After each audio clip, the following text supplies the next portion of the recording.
Chicken Pallipalayam ഇത് കഴിക്കാനായിട്ടേ അങ്ങ് തമിഴ്നാട് വരെ പോകാൻ വേണ്ട. ഇനി നമ്മളുടെ നാട്ടിൽ ഈ പള്ളിപ്പാളയം എന്ന് പറഞ്ഞ വല്ല സ്ഥലമൊക്കെ ഉണ്ടെങ്കിൽ അങ്ങോട്ട് പോകണ്ടാന്നേ. പിന്നെ ഇതിങ്ങനെ നമ്മളുടെ ആ ഒരു ചോറ് അപ്പത്തിൻ്റെ ഒക്കെ കൂടെ കഴിക്കണേലും കുറച്ചും കൂടെ നല്ലത് ഒരു ഗ്ലാസ് ചായയൊക്കെ വെച്ചിട്ട് അതിൻ്റെ കൂടെ ഇങ്ങനെ വെറുതെ ഇങ്ങനെ വെച്ചിറക്കെ കുറക്കില്ലേ, അതുപോലെ കഴിക്കാനായിട്ട് എനിക്ക് ഇത്രയും കൂടെ ഇഷ്ടപ്പെട്ടത്. അപ്പോൾ അത് ഉണ്ടാക്കാൻ വേണ്ടി അതിൻ്റെ പാനിൽ വെളിച്ചെണ്ണ ഒഴിച്ചിട്ടേ വറ്റൽമുളക് ഇട്ട് അങ്ങോട്ട് മിക്സ് ചെയ്ത് കൊടുക്കുക. ഈ ഒരു വറ്റൽമുളകിൻ്റെ എരിവാട്ടാണ് ഇതിന് വരുന്നത്. അപ്പോൾ അതനുസരിച്ചിട്ട് നിങ്ങൾ ഇട്ട് കൊടുക്കണേ. ഇനി ഇതിനകത്തേക്ക് കുറച്ച് കറിവേപ്പില, തേങ്ങൻ്റെ കൊത്തില്ലേ അതുകൂടെ ചേർത്ത് കൊടുക്കണം കേട്ടോ. എന്നിട്ട് 2-3 മിനിറ്റ് അങ്ങനെ വഴറ്റിയിട്ട് നല്ല കനം കുറച്ച് നീളത്തിലരിഞ്ഞ് വെളുത്തുള്ളി അങ്ങോട്ട് ചേർത്ത് കൊടുക്കുക.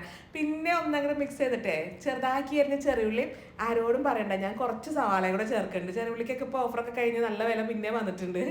ഇനിതാ ഇതേപോലെ അങ്ങനെ ചുമക്കനെ അങ്ങോട്ട് വറുത്തിട്ടേ ഇതിൻ്റെ അകത്തേക്ക് കുറച്ച് മഞ്ഞൾപ്പൊടി ഉപ്പും കൂടെ ചേർത്തിട്ട് ഇതിൻ്റെ ആ ഒരു പച്ചക്കുത്ത് പച്ച ചുവയൊക്കെ അങ്ങോട്ട് പോയി കഴിയുമ്പോൾ നമുക്ക് ചിക്കനൂടെ ചേർത്ത് കൊടുക്കുക. ഈ ചിക്കൻ ഉണ്ടല്ലോ ഞാൻ എല്ലാം ഉൾപ്പെടെയായിട്ടാണ് എടുത്തിരിക്കുന്നത്.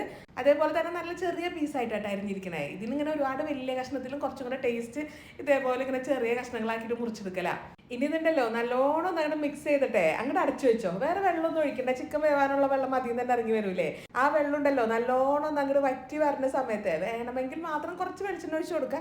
ഞാൻ ഒഴിച്ചു കൊടുത്തിട്ടൊന്നുമില്ല കേട്ടോ. പിന്നെ വെളിച്ചെണ്ണ ഇതേപോലെ ഫ്രൈ അല്ല, ആ ഒരു ഗ്രില്ലിൻ്റെ കൺസിസ്റ്റൻസി അതേപോലെയൊക്കെ വന്നു കഴിഞ്ഞാൽ കുറച്ചും കൂടെ കറിവേപ്പിലയൊക്കെ ചേർത്ത് ഒന്നും കൂടെ അങ്ങോട്ട് മിക്സ് ചെയ്ത് തട്ടിപ്പൊത്തി ഇങ്ങോട്ട് എടുത്തോ. അത്രേ ഉള്ളൂ സംഭവം.